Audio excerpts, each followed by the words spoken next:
To access the air filter, first open the hood.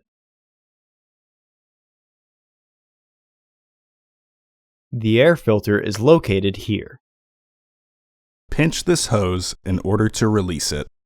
Use either a flathead or Phillips head screwdriver to loosen the screws. Lift the housing and free the tabs from their catch. Remove the old filter from the housing and clean out any debris inside. Insert your new filter into the housing. Reinstall the housing by sliding the securing tabs in.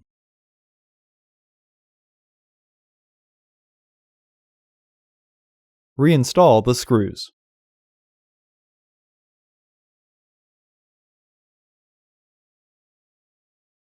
Reinstall the hose.